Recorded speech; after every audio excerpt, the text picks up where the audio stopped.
Hey guys, welcome back to 5 and 5, the nutrition edition, and today we are covering part 2, and we'll start off with question number 1, and that is how many servings of fruit and veg should you be having per day? Now my recommendation is 1 serving of fruit and 2 to 3 servings of vegetables for every 1,000 calories consumed. So let's say for example you're eating 2,000 calories per day, you should be having 2 servings of fruit and at least 4 to 6 servings of vegetables per day. Question number 2 is, what is the benefit of a post-workout protein shake?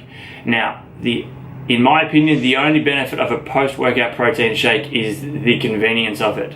Okay, so being able to just have a shake without having to cook food or prepare food, or maybe not hungry after your workout. So it's a great way to get in a high-quality protein source, immediately after your workout. Although it is not needed to get protein in straight after your workout, that whole anabolic window is just a bit of a myth, having to get in protein and carbs within 30 minutes of your workout or whatever it is. It's not necessary, but you should be aiming to get in a high quality protein source within the first hour or two after your workout. And like I said, if you don't have, let's say, chicken, potato and veggies available, or something that you've cooked up that's high quality protein post-workout, then a shake is perfect. Or if you're busy or if it's in between meals, a whey protein shake is perfect. But that is the benefit of a shake. It doesn't do anything extra or anything special compared to a whole food source like chicken, steak, eggs, fish, tofu, whatever it may be. But it is just purely for convenience, and that's all I use it for anyway. Question number 3 is, do you need to cut out sugar from your diet? My answer to this is probably different than what you've heard from some people, but I don't think that you need to cut sugar out of your diet at all. I'm a big believer in not having to cut out anything you can't go the rest of your life without. Most people, I would say 99% of people cannot go the rest of their life without sugar completely. Okay, so don't cut it out. If you're active, if you're moving, if you're at a healthy weight, then you don't need to be worrying about how many grams of sugar you're having per day, unless you're just eating a ton of crap. Let's say, for example, you're eating lollies with like every meal or something ridiculous like that, which most of you probably aren't. If you're just having a well-balanced diet, majority of your foods are whole foods, nutrient-dense foods, and your carbs aren't absolutely through the roof, then you don't need to worry about your sugar intake. For me, I don't track it at all, because I know the majority of my foods is coming from good quality sources of carbohydrates. And if I get some sugar here and there, that's fine, because I know I'm active.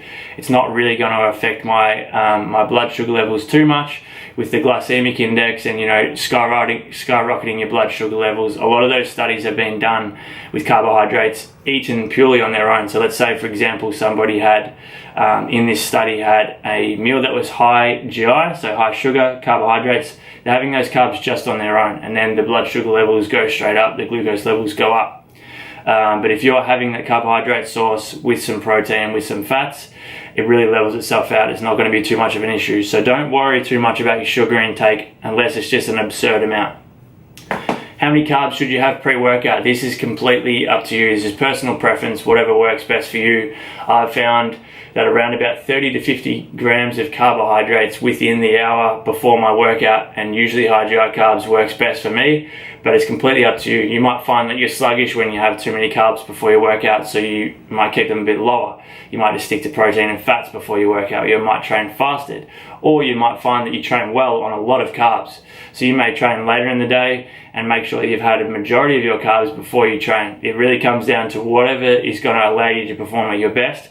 So it's something that you need to figure out yourself through trial and error. Like I said, I've found around 30 to 50 grams of carbohydrates within, let's say, 45 minutes of my workout is the most optimal approach for me. What's the one thing that all diets have in common? Now, this is a question that I threw in there because it's something I want you to think about, because I get the question a lot about what is better: paleo, vegan, vegetarian, low fat, low carb, whatever the diet is, intermittent fasting. The one thing that all of these have in common is that you need to be in a calorie deficit to lose weight. To gain weight, you need to be in a calorie surplus. And that's just science, and that's why I'm a big believer in flexible dieting, and I feel like all diets come under the flexible dieting category, because in a way you're tracking your macros, you're tracking your calories, or regardless of whether it is low, let's say for example no carb, you might be eating a lot of protein, a lot of fats, and you still got a calorie intake. Okay, you might not be getting many calories, if any, from carbs, but you still have a calorie intake. If your calorie intake is above your maintenance, then you will gain weight. But if your calorie intake is below maintenance, which is why things like no carb diets work well for a short period of time, is because you're cutting out a whole macronutrient group, which is a massive chunk of calories, putting you in a calorie deficit. That's why it works. There's no magic behind it. There's nothing that one diet's doing that the other's not. This is why I'm a believer in moderation, having 90% of your foods from whole food, nutrient-dense foods, and then allowing for that 10% to be something that's maybe not seen as quite as healthy, or it might be something that you're craving. Over time, it's going to be a lot more sustainable. But the one thing all diets have in common is that it comes down to calories in versus calories out and the quality of the food that you're having. So I hope you guys have enjoyed today's episode of 5 in 5. This was part 2 of nutrition. I look forward to bringing you part 3.